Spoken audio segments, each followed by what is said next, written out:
no livro dos louvores da Bíblia. Qual é o livro da Bíblia que tem louvores, hein? Salmos, o Saltério, o livro de louvores da palavra de Deus. Salmos, capítulo 2. Hoje nós vamos ler o Salmo de número 2. É um salmo pequeno, ele tem apenas 12 versículos, mas ele tem uma mensagem cristocêntrica. Ele fala de Jesus. Eu vou ler na NVT, Salmo 2. Ele começa com uma pergunta: por que as nações se enfurecem tanto? Por que perdem seu tempo com planos inúteis? Isso acontecia no passado, as nações se enfureciam e as nações perdiam tempo com planos inúteis. Mas isso não acontece mais hoje, não é verdade? Acontece? Nação contra nação, é treta contra treta, é um contra o outro, é Rússia com Ucrânia e outras tantas coisas. Então, logo se vê que a Bíblia ela não mente. O coração do homem continua o mesmo. E o salmista abre com essa pergunta. E eu faço aqui uma conexão com algo que eu trouxe na semana passada, porque a palavra ela se complementa. A Bíblia, guarda isso, a Bíblia explica a Bíblia. Ela se autoexplica. Então o Senhor Jesus, Ele é rei, Ele é soberano. Na semana passada, especificamente na escola bíblica dominical, quando falávamos das bem-aventuranças, falávamos que os mansos herdarão a terra. Não falamos isso? E a terra, ela tem dono, ela é do Senhor. Salmo capítulo 24, versículo 1. Do Senhor é a terra e a sua plenitude, o mundo e os que nele habitam. E a terra não pode ser conquistada, a terra não pode ser dominada, a terra, ela é dada por Deus em herança. Mas, enfim, as nações insistem em se enfurecer e perder o tempo com planos inúteis. Verso 2: os reis da terra se preparam para a batalha, os governantes conspiram juntos contra o Senhor e contra o seu ungido. Quem é o ungido do Senhor? Em última análise, o Messias, Jesus. Vamos quebrar essas correntes, eles dizem. Vamos nos libertar da escravidão. Aquele que governa os céus ri. O Senhor zomba deles, então em sua ira Ele os repreende, com a sua fúria os aterroriza. Ele diz: estabeleci meu trono em Sião, em meu santo monte. O rei proclama o decreto do Senhor. O Senhor me disse: você é meu filho, hoje eu o gerei. Veja, mais uma vez, nós vamos encontrar aqui a prova de que o salmista está falando do ungido do Senhor, que é Jesus, o Messias. Tu és meu filho, hoje te gerei. Verso 8: basta pedir, e lhe darei as nações como herança, a terra inteira como sua propriedade. Você as quebrará com cetro de ferro e as despedaçará como vasos de barro. Portanto, reis, sejam prudentes. Aceitem a advertência, governantes da terra. Sirvam ao Senhor com temor. Alegrem-se nele com tremor. Sujeitem-se ao Filho, para que ele não se ire e vocês não sejam destruídos de repente, pois sua ira se acende num instante. Felizes, porém, os que nele se refugiam. Senhor, fala conosco, nos alimenta nessa noite, em nome do Senhor Jesus, por quem oramos. Amém. Nós poderíamos ler esse salmo como um relato apertado, uma síntese da história da humanidade desde o pecado de Adão. Vemos aqui em alguns versículos, principalmente o versículo 1 ao 3, a rebelião do homem contra Deus. O homem não quer ser dominado por Deus. O homem quer viver a sua própria vontade, o homem quer realizar os seus próprios desejos, os seus próprios instintos. E quando nós somos deixados, o homem natural, quando ele é deixado ao sabor das suas próprias vontades, dos seus próprios desejos, isso sempre vai gerar conflito. Conflito entre ele e Deus, que é o Senhor, e conflito entre o ser humano e o seu próximo. Não por acaso, a palavra vai dizer a cura. Qual é a solução para a humanidade? Amar a Deus sobre todas as coisas e ao seu próximo como a si mesmo. Nós vemos aqui na palavra de Deus, nos 3 primeiros versículos, a história da humanidade. A história de promessas, de revoluções, dizendo que não, porque nós vamos vencer e vamos nos rebelar e vamos vencer a opressão, e acaba se fazendo uma carnificina. Todo mundo sofre. E quando o novo poder se estabelece, tudo começa de novo, porque vem mais opressão e outros oprimidos, até que aquela panela de pressão estoura e tudo começa novamente. E aí você tem a história da humanidade, que ela não é construída de maneira inteligente. O homem é um ser inteligente, feito à imagem e semelhança de Deus. Mas a história humana não é uma história inteligente. Ela é uma história de civilizações, principalmente no Velho Mundo, de civilizações que vão se sobrepondo umas às outras. Um império se estabelece, somente para séculos depois ser posto totalmente abaixo, e outro se estabelece por cima, e isso recorrentemente. E quando se fazem escavações, se vão encontrando provas arqueológicas de um após o outro, camada de terra sobre camada de terra, e quanto mais fundo você vai, mais antiga é a história. E você vai encontrar impérios que foram vencidos e que foram destruídos para que outros se erguessem. Quanto sangue, quanta maldade, quantas guerras. Se não fosse assim a história da humanidade, talvez nós pudéssemos avançar como sociedade. Talvez as pessoas que foram mortas nesse tipo de conflito pudessem criar a cura para o câncer, por exemplo, mas jamais saberemos, porque as histórias de conflitos só aumentam. E a Bíblia nos revela aqui no Salmo 2 que o problema não é entre nós e nós mesmos. O problema é do homem com o seu Criador. As nações se enfurecem e perdem tempo com planos inúteis, os reis da terra se preparam para a batalha, os governantes conspiram juntos contra o Senhor e contra o seu ungido, dizem esses primeiros versículos. Desde os tempos antigos, os povos se levantam contra Deus, rejeitam sua autoridade, e isso não mudou. A humanidade prefere ser seu próprio Deus.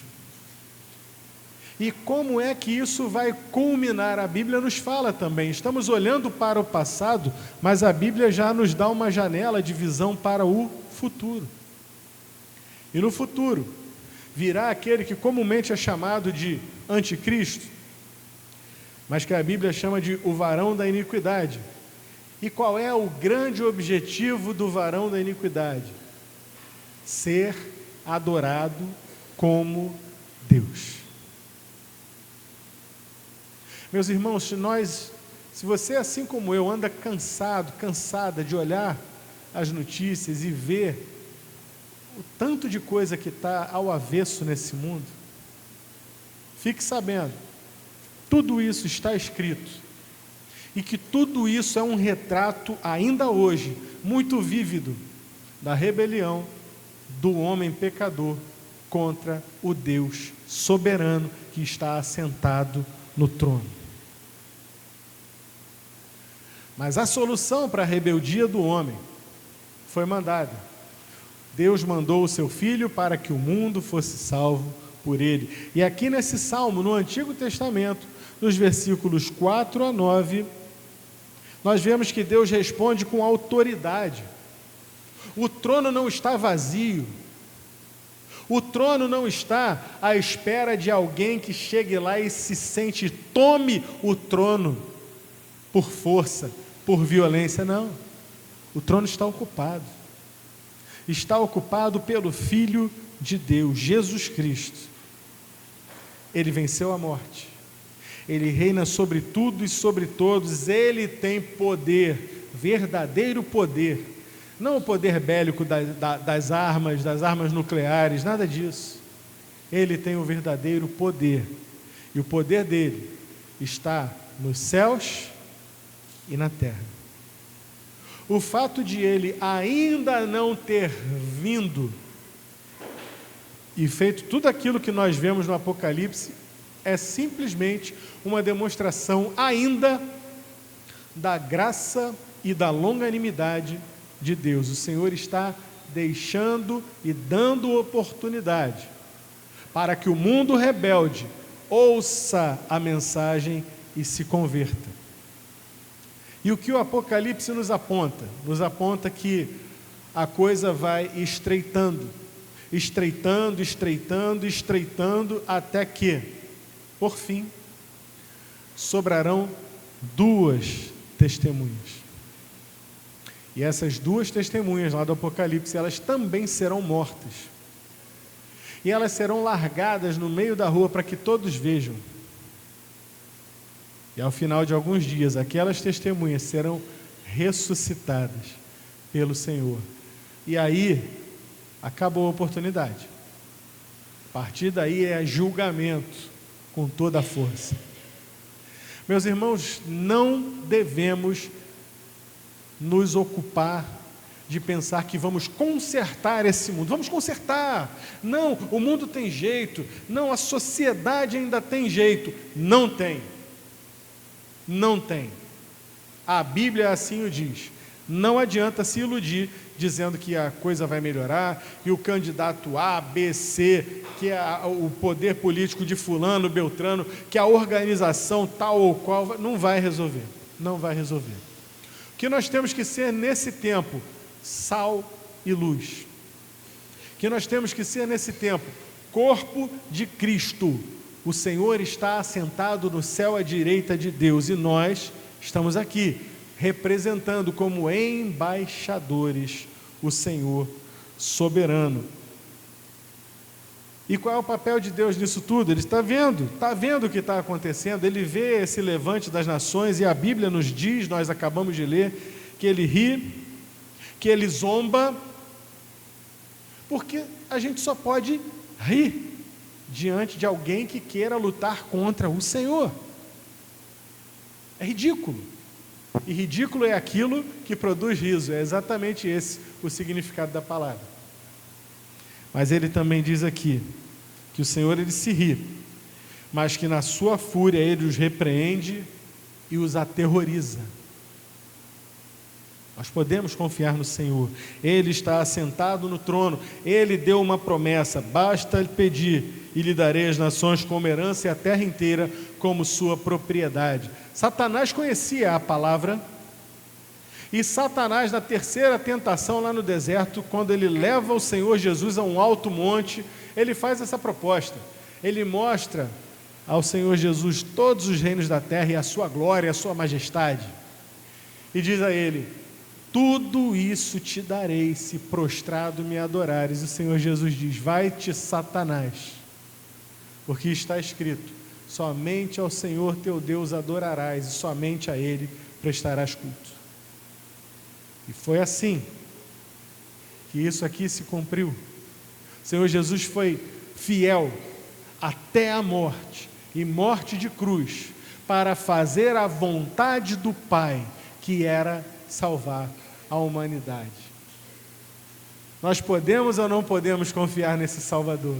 Nós devemos ou não devemos amar esse Salvador? Quem poderia fazer uma coisa dessas por mim ou por você, meu irmão, minha irmã? Ele não é apenas o nosso Senhor, o nosso Salvador, Ele é isso, graças a Deus por isso, porque se não fosse por Ele, nós estaríamos condenados ao inferno. Nós estaríamos aí fora, cegos, desesperados com a realidade do mundo, ou talvez estivéssemos olhando e achando tudo muito normal, que é isso mesmo, que as coisas são assim. Não.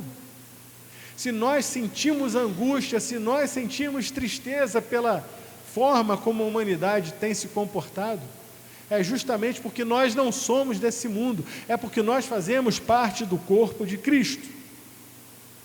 E é assim como ele disse ao Senhor: Tu és meu filho, hoje te gerei.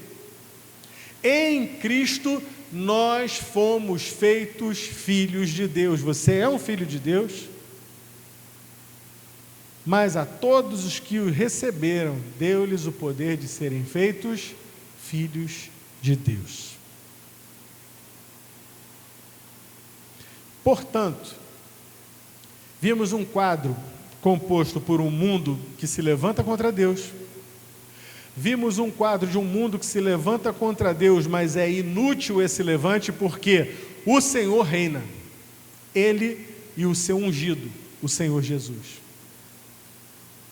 Muito bem. E nós temos que levar essa palavra. E que palavra é essa, pastor? Arrependimento e fé. A palavra do arrependimento e fé. Verso 12. Eu vou ao 10.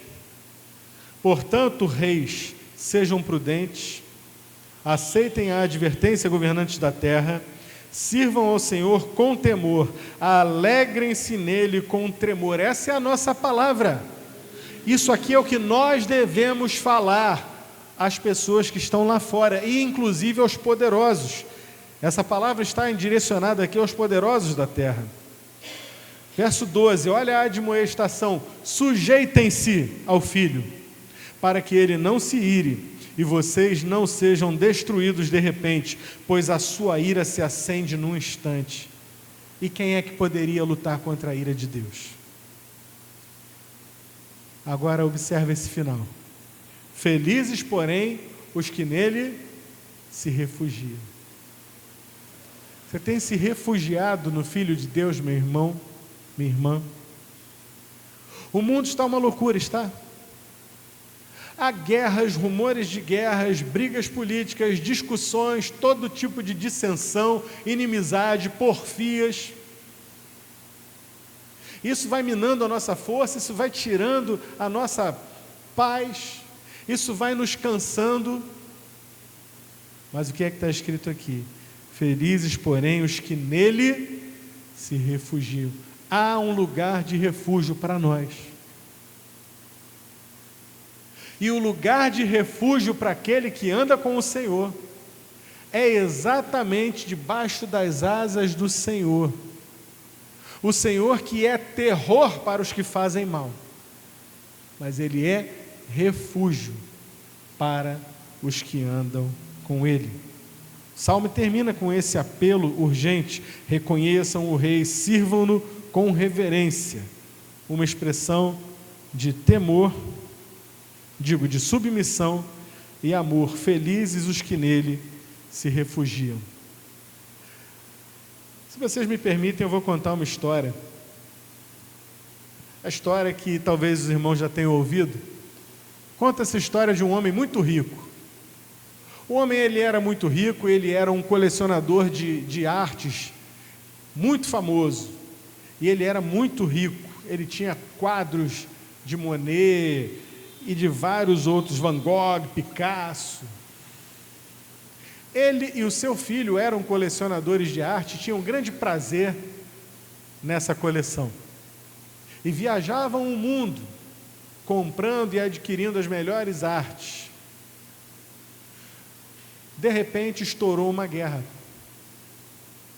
E nessa guerra, o filho dele foi convocado para servir. E o filho foi para a guerra.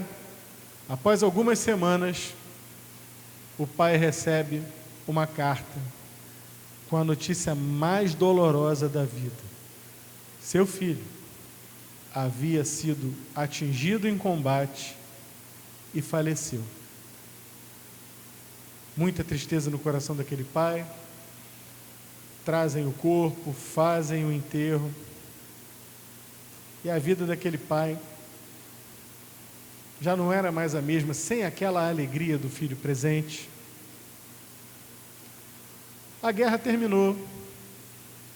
E após o fim da guerra, batem na porta e era um rapaz, um jovem como o filho dele. E aquele jovem tinha um pacote grande. E disse: o senhor é o pai do fulano? Sim. Será que eu poderia entrar? Eu servi com seu filho. E ele conta uma história, ele diz: Senhor, eu não tenho palavras para agradecer à sua família, porque pela morte do seu filho eu fui salvo.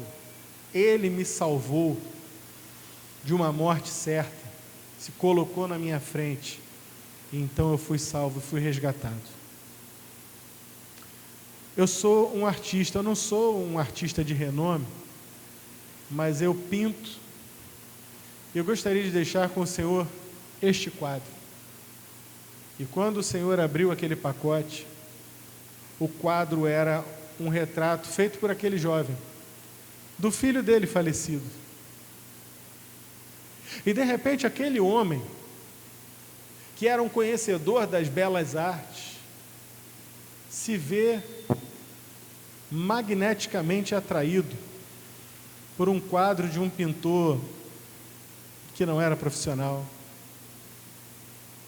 mas um quadro que a gente via que era pintado com amor, com dedicação, e aquele quadro retratava fielmente os traços do filho. E ele, entre um sorriso e uma lágrima, agradecia aquele rapaz o presente e a informação de que o filho morreu, não apenas morreu, mas morreu sendo um herói. E colocou aquele quadro num lugar de destaque na sua casa, no meio de Van Gogh, no meio de Picasso, no meio de Monet. Na primavera seguinte, aquele senhor veio a falecer. E ele deixou em testamento, a sua última vontade, que as suas obras de arte fossem leiloadas. E o mundo das artes entrou em burburinho, porque todo mundo estava esperando qual seria o destino daquelas obras de arte tão valiosas. O que é que vão fazer com Monet? O que é que vão fazer com Picasso? Então, o mundo das artes se manifestou e todos estavam lá. Os maiores conhecedores de arte do mundo foram àquele leilão, porque já davam como certa a perda, que talvez ele tivesse doado para algum museu ou coisa assim, mas se havia de ser leiloado, então cada um tinha a sua chance de obter uma das maiores e melhores obras de arte de todos os tempos. E o leiloeiro então abre o pregão, tira a capa, o pano de cima da primeira obra. E a primeira obra que seria leiloada seria exatamente o retrato do filho dele. E o leiloeiro diz: nós vamos abrir então o pregão com uma oferta mínima de $100 por esta obra de arte intitulada O Filho. Alguém deseja fazer uma oferta? Estamos começando com $100. Silêncio. E o leiloeiro continua insistindo, até que alguém mais impaciente e mais abusadinho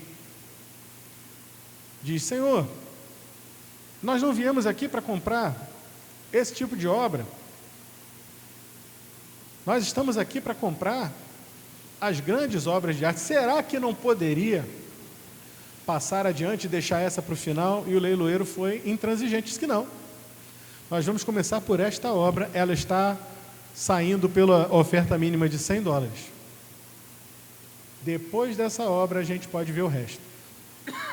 E assim foi. E ninguém se manifestava, começou um burburinho na sala, todo mundo impaciente. Até que um rapaz, que era amigo da família, vendo que as coisas estavam ficando esquisitas, decidiu honrar a amizade que tinha com a família e disse: tudo bem, eu dou $100. O salão todo, $100, temos $100 pela obra O Filho, dou-lhe uma. Mais alguém, alguma oferta? Temos $100, $100, alguém vai acrescentar, dou-lhe duas. $100, oferta, última chance, terceira chance, bateu o martelo, O Filho, vendido ao rapaz ali da terceira fileira, por $100. Aquela alegria, aquela euforia, todo mundo coçando a mão, agora vai. E aí o leiloeiro diz: estamos encerrados por hoje. Como assim? Encerrou? Está encerrado o leilão. Por quê? Porque o testamento dizia que quem tem o filho tem tudo. Quem levar o filho, com ele vai levar tudo. Claro que essa é uma história inventada, mas é uma história que retrata bem o plano de Deus ao mandar Jesus. Os homens estão assim loucos para conquistar territórios, conquistar países, dominar as pessoas, mandar nas nossas vidas, fazer o que eles quiserem conosco. Mas não é deles o poder e a autoridade. Quem tem o Filho tem tudo.